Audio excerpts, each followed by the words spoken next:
Welcome to Shop Talk with Brandi and James. I'm Brandi. And this is James. And we're here to talk about all things related to cross-cultural life and work. We're going to draw from our experiences as we've lived different places around the world. And also occasionally we'll have some special guests. We can learn from their experiences as well.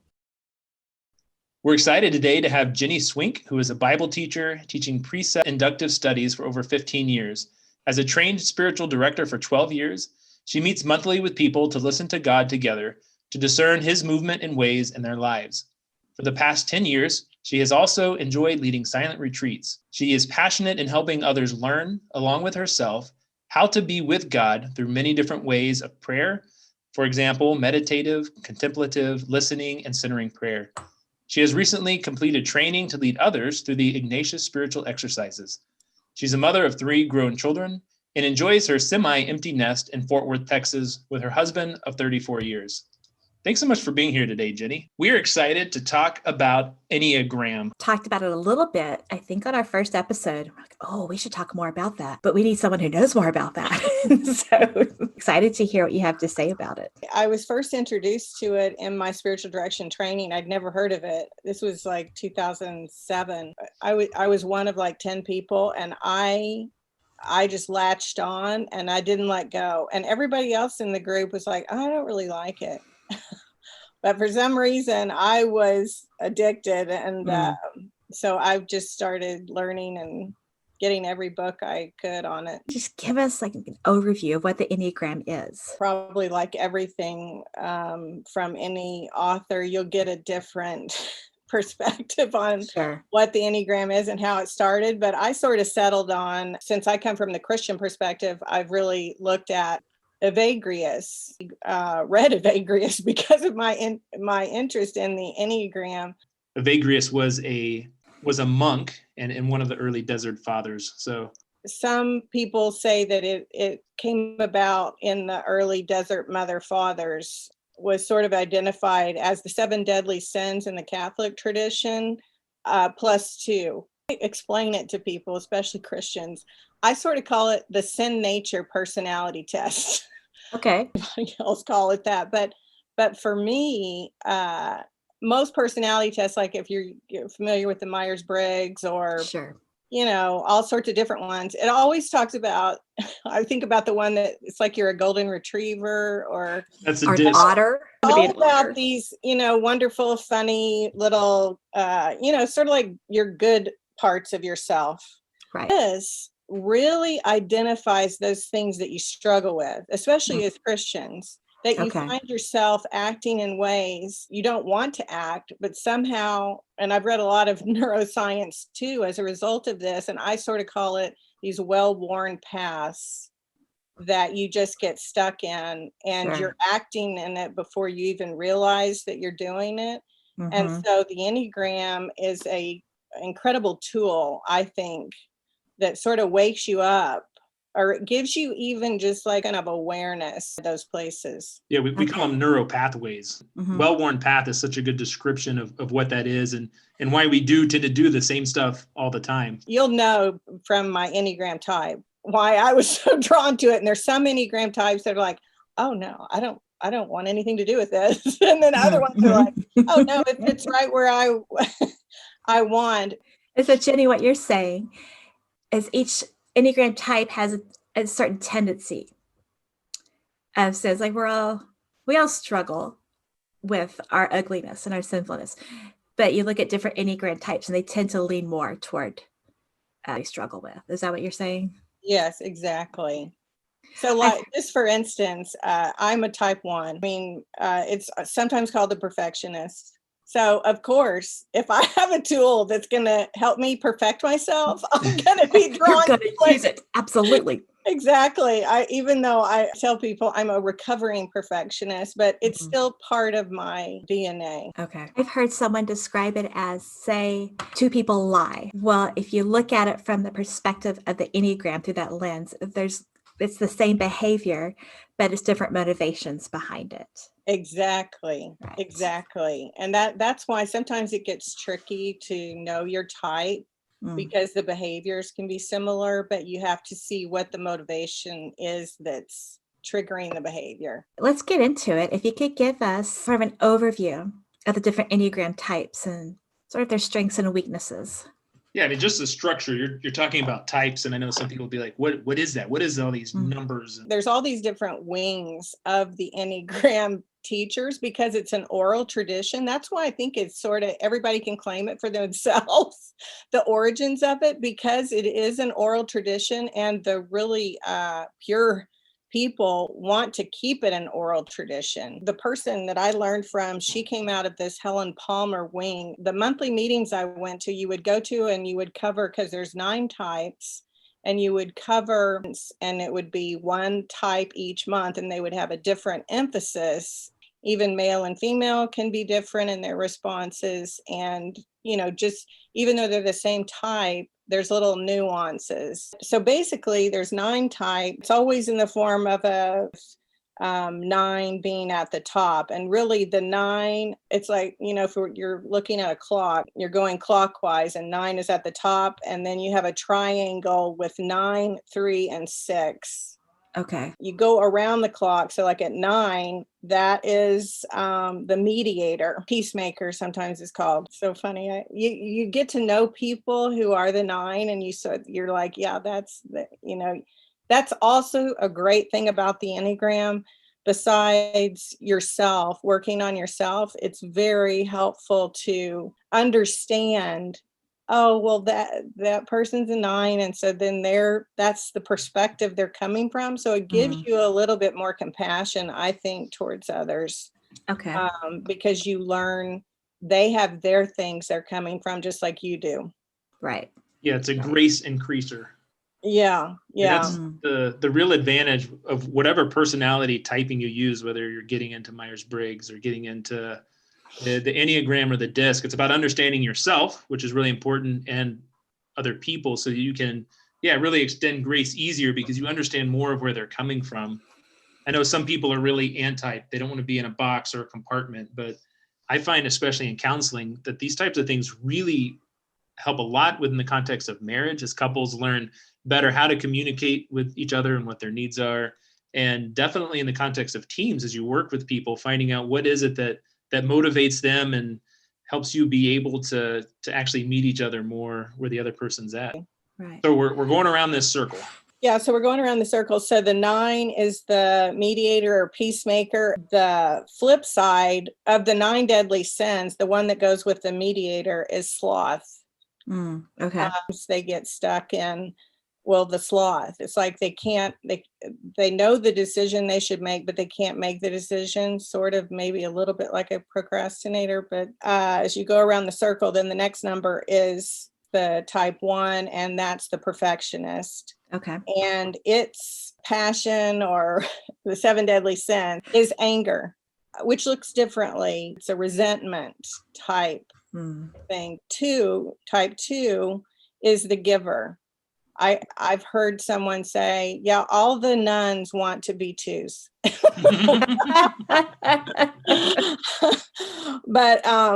But their sin is pride. And it's because they give because they want to be needed. So it looks really, yes, it looks really good, but the underlying motivation is, I should say, I'm fine. I just care about you. Yes. I'll take care of you. Exactly. Yeah. And so it looks good on the outside. Is there also an element of basic motivation as well that's connected to each of these? The motivation is to be needed. Right. I mean, that's how other people can give, but maybe their motivation is a little bit different. The perfectionist wants to be right. Yeah.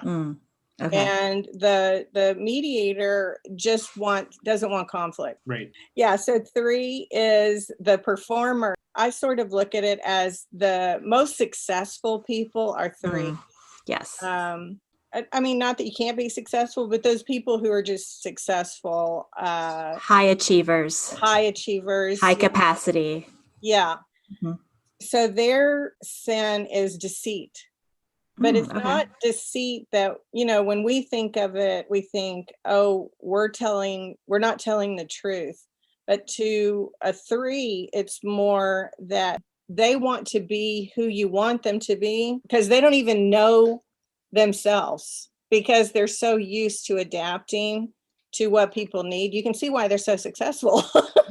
If they become everything that you think that you need. My husband's a 3, so I sort of laugh.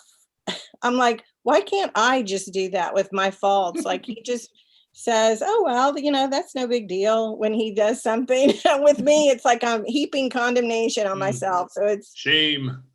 Yeah. I mean, it's almost like what's motivating them, like it's actually being successful in whatever it takes to achieve that. Whereas like the perfectionists, they're trying to achieve perfection, which of course is really, really hard to do. So right. The end goal isn't the same. So we're going around the circle, and the next one is 4. Sometimes that's called the romantic. I think of it because I have a daughter that's a 4, and it's sort of the need to be special. You can usually tell a 4 because they're dressed very uniquely. Okay. Like they want to, I think what I understand is a hard thing for a 4 is to be like everyone else. Exactly. They want to be special, but then at the same time, they feel left out because no one else, it's so obscure. No one's heard about any of these people. Right. So they don't feel understood. Exactly. Yes. Exactly. Yes. And so then their sin is envy. So, and that's the other thing is, I can say, well, that's her sin and this is their sin. But obviously we all deal with envy. But this is like our primary, it's so the emotion or the feeling is so present. It's not that saying we don't have all these other ones, but it's just the primary way that they respond, or that each of these types respond to the world around them, really. Right. It's your gut response. Yeah. But also, it's our human nature to point those out about other people. Like, they sure do envy, don't they? Yeah. So. Okay, so going around the circle, the next one is 5, and that's called the observer. And these are the people that are very almost like the know-it-alls that can, like my mom was a 5, and we'd be driving down the street and she'd be like, wow, look at all the cars that are in that for sale car parking lot. They have so many. And I'm like, wow, I wouldn't even notice that, but it's like they're taking in everything around them. And sometimes it can be overwhelming because they're taking in all of it. And I'm looking on this chart and it says their sin is avarice, greed. They always feel like they have limited time, limited energy. They sort of look for ways to conserve. I mean, I don't know if I can say this on a podcast, but for my mom, it was like a point of pride that she could get by with only 5 underwear. So it's like this conservation of energy or material or something like that. Yeah, which you think with greed it would be the opposite, but it's scarcity feeling. Yes. Yeah, because greed is more than just about money. It's like Brandi said, it could be about time or. I'm married to an Enneagram 5, so I've got it all figured out. Got the Enneagram 5 all figured out, and so I mean he is a learner and he will jump into something that he's learning about head on. But he also has a tendency to pull back if he feels like there's too much coming at him or he's expending his resources, and that there's this concern that there's not going to be any reserve left too. Does he have more than 5 pairs of underwear? I can't talk about that. He wears them till they're threadbare. Yeah, see, that's sort of the same thing. Yes. Oh my gosh, we just nailed down the 5. So that's the thing. If you find out someone's a 5, you're like, so tell me about your underwear situation. And the only reason why I know about that with my mom is because she moved to Fort Worth when she was on this downhill dementia decline. And so I was having to care for her a lot. And And that was amazing to me. That's why it stayed with me, I guess. Where's your underwear, Mom? Okay, so going around the circle, then so the number 6, type 6, is the trooper or the loyalist. Maybe they're like the golden retriever sort of person. The thing with them, their sin is fear.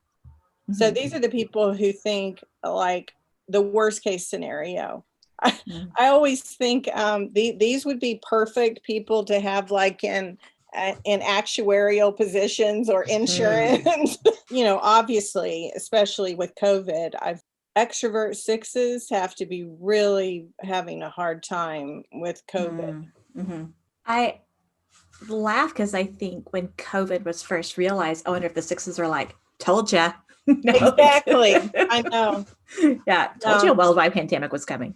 That's right. Yeah. And 6 has another little caveat subtype, which is almost, it looks like an 8 because it's very contrarian and sort of aggressive, rebellion, where the 6 is normally the loyalist.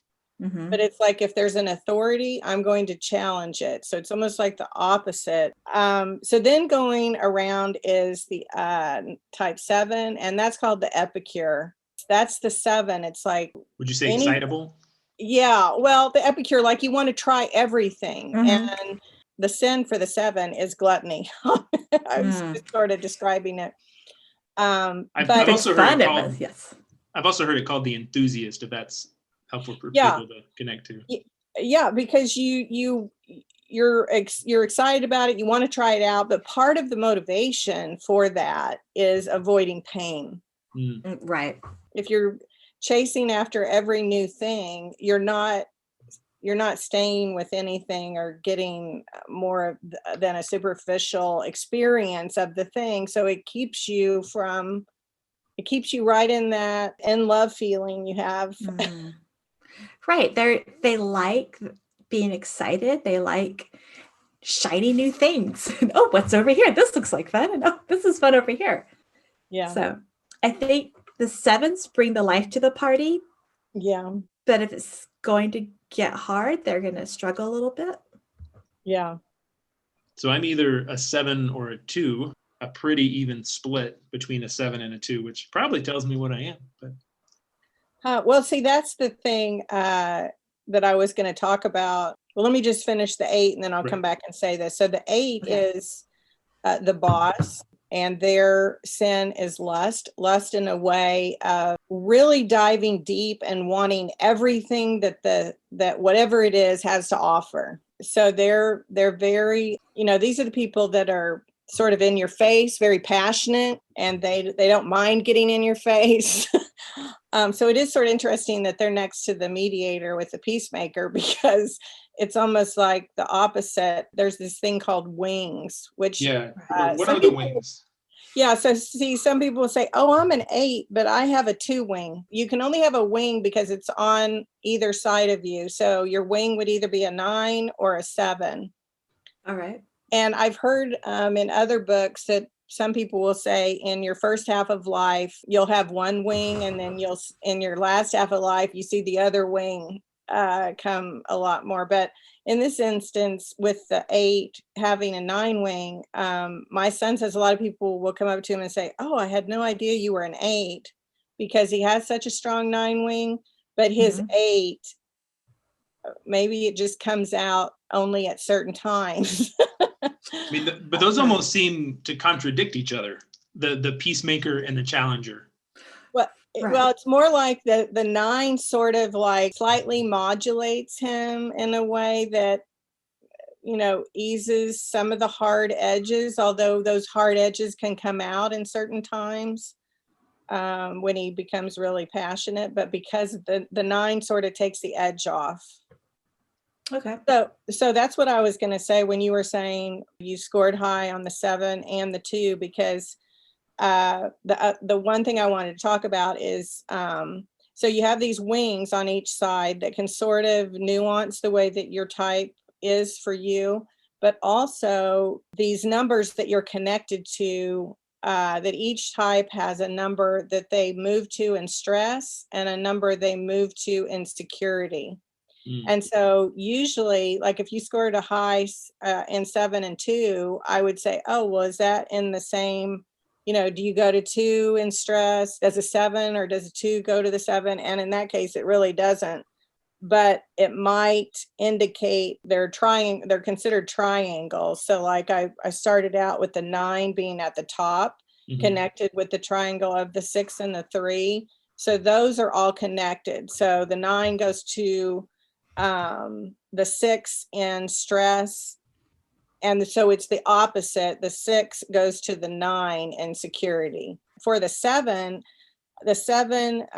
goes in stress to the 1, and it goes in security to the 5. And so it always stays in the triangle. It's not like you can go somewhere outside of that. Right. Right. I want to say, but what if I want to go outside the triangle?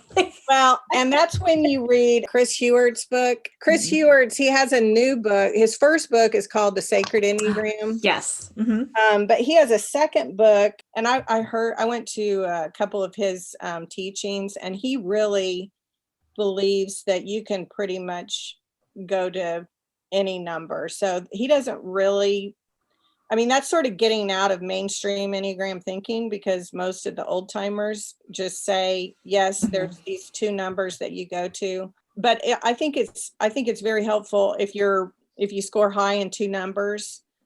That's the way I sort of try to pin it down. And then also look at the motivations. And I brought this other book, and it's called The Wisdom of the Enneagram. Okay. And it has a very psychological bent to it. It's by Don Rizzo and Russ Hudson, which Don Rizzo is a Catholic priest, and Russ Hudson is a psychologist. So it comes from a very psychological standpoint, but they even have there, like a few the easy mistypes, like, oh yeah, 2s and 7s sometimes get confused, but look at this. Is your motivation this or whatever? So so sometimes it helps to talk with a person that can sort of help you untangle that. That makes sense. Yeah. What would somebody do? They're listening, or they've heard about the Enneagram. Like, how does one get into it and say, I want to know more about what my type is, what my strength and weaknesses, what my wings are? This group, the Enneagram Institute, enneagraminstitute.com. And so they have a lot of descriptions on there, and they have a test, a free test. And then I think you can pay money for another test. I've heard a lot of but that website is full of information that you can look. I've heard a lot of people talk about, it's the road back to you, not the girl, but the guy. Anyway, he has a very in-depth test that's more expensive, that I've heard a lot of good about it, but I haven't done it. But I would say if you just want information about the Enneagram, that Enneagram Institute is good. And then you can also sign up for a daily email for up to 2 Enneagram types. It's sort of not good because I've had me and my spouse. So and he does the same thing. So he'll be like, did you read your Enneagram today? Like, I noticed this about you. Do you notice it? Is Morgan into the Enneagram as well? Well, that's the funny thing, is because he usually hates things like this that are very, you're going to put me in a box. Don't put me in a box. I have a question for that. Is there a particular type that doesn't want to be put in a box? So I went to 2 Helen Palmer trainings, and she would say, okay, the 1s go over in this area and the 2s, whatever. Well, there's hardly any 8s. Interesting. Which makes sense, because you're not going to tell me what to do. I mean, that's the 8. I mean, imagine me as the mom with my son, my firstborn, that was him. But that's what it was. You're not going to tell me who I am or what I should do. So, and it's funny because I don't remember a lot of 5s being there too, but it could be because they just know it all. The 7s show up because it's something new and exciting. Exactly. There's some people over there. Yes. Exactly. But maybe only once, right. not the ones. Yeah. But it's the ones that I just had the most funniest story about the ones at this Helen Palmer training. The first person said, okay, how many of you all just, got a little angry at the person whose phone rang during the meeting? We're all like, of course. But I said, but it was even worse. I mean, okay, you can sort of forgive the first person, okay, they forgot to turn their phone off. But the second person whose phone rings, you're like, okay, that's inexcusable. Yeah, you're out of here. Exactly. You're not following the rules. You are out of here. Exactly.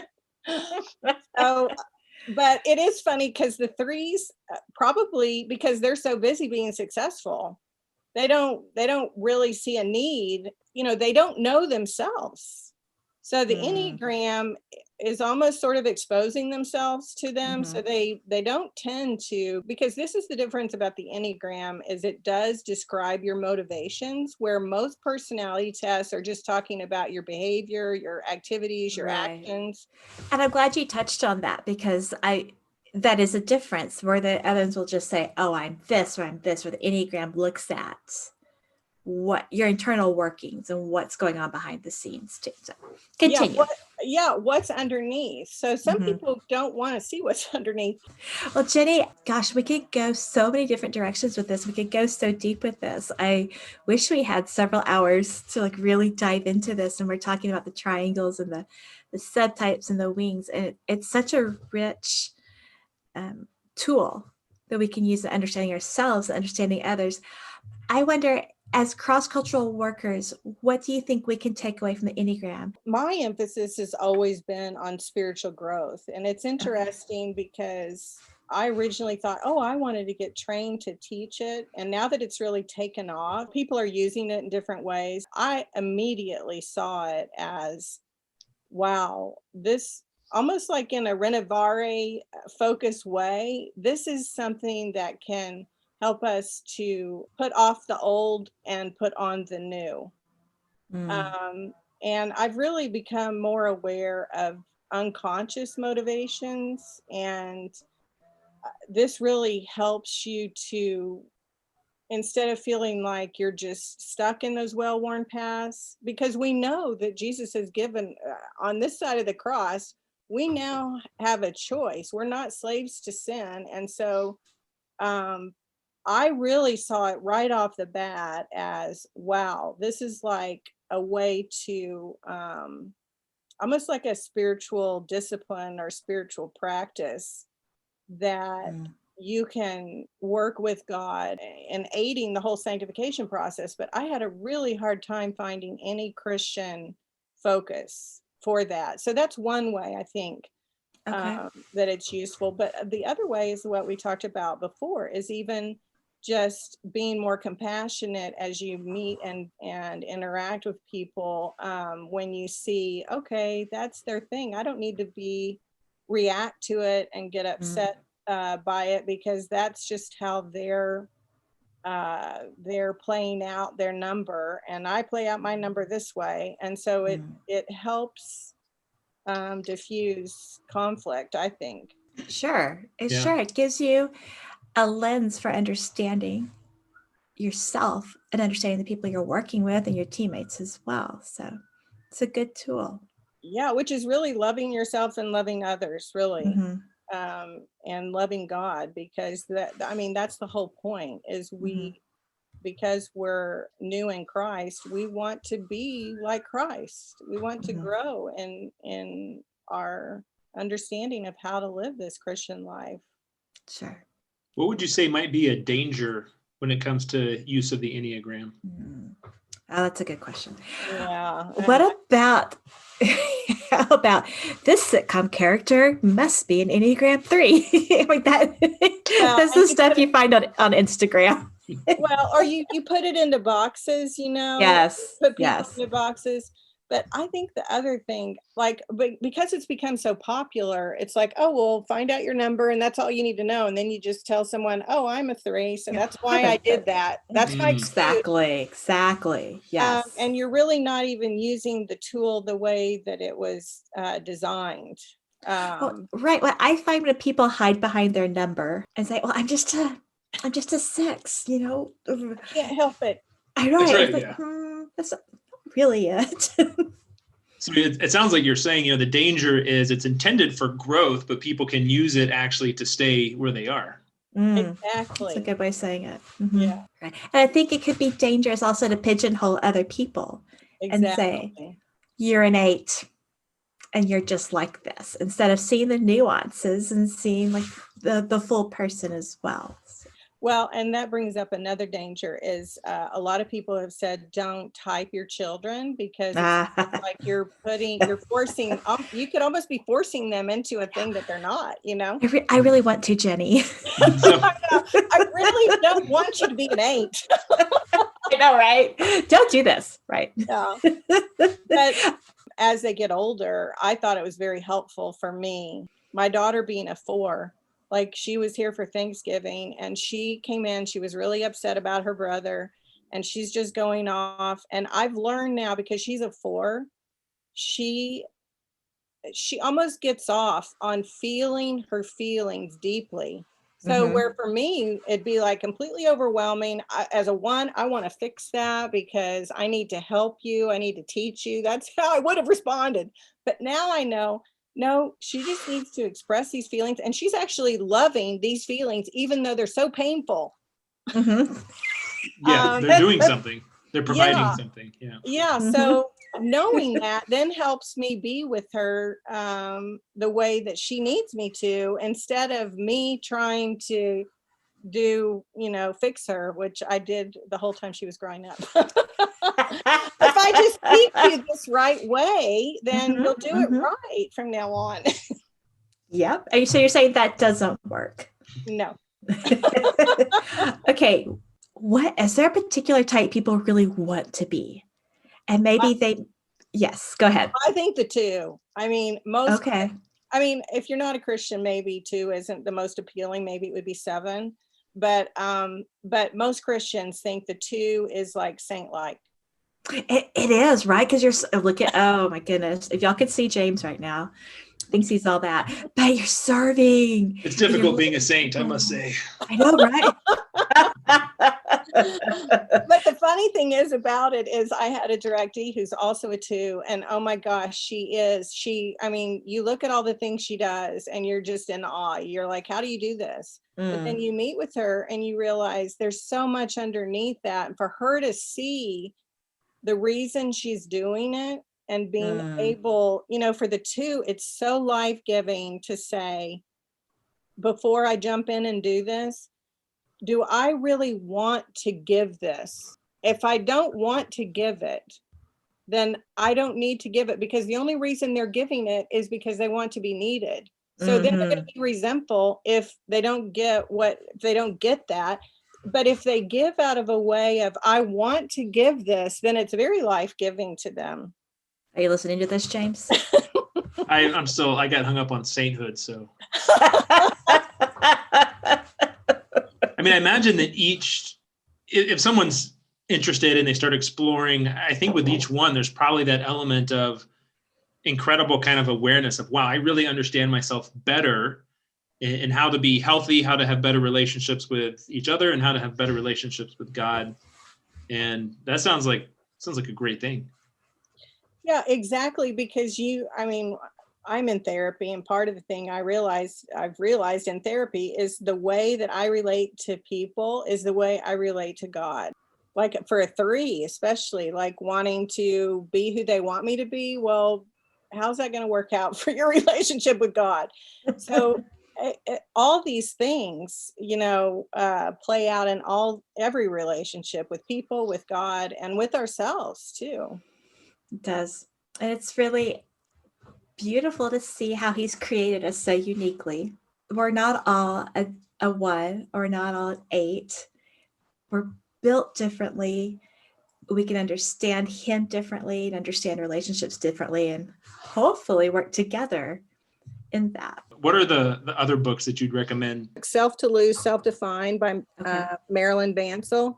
This is the first really Christian book that I have found. And the interesting thing that she does is that she gives a virtue, and so do the other ones, but she really focuses on each type has a virtue, and that virtue is God, a character of God. And so we're designed and created to all the 9 types of being wanting part of God to be manifested in our world. So I always say this one is like the main one, that The Wisdom of the Enneagram, the Rizzo Hudson book, because it's just so in depth.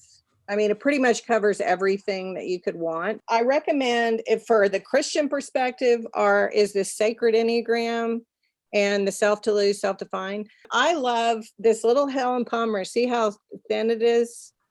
And it's a really brief synopsis of the Enneagram types. And I feel I go to that a lot because each number is like, I don't know, 4 small pages. And she has the worldview of each Enneagram type. And then she has things that you can do. The little one she was just talking about, I mean, it looks like a perfect bathroom book. Really, it's just the right size, easily attainable. You've given us some really great starting points for people who they want to know more about it. You've given some great resources and directions. Well, Jenni, thanks so much for being here. It's been a pleasure to have you on. Yeah, it's been so nice to meet you and hear your passion and excitement for the Enneagram. Thanks for your time. You're so welcome. I love, it energizes me. You can tell. I just love talking about it. Yeah. Great. Thanks for your time, Jenni.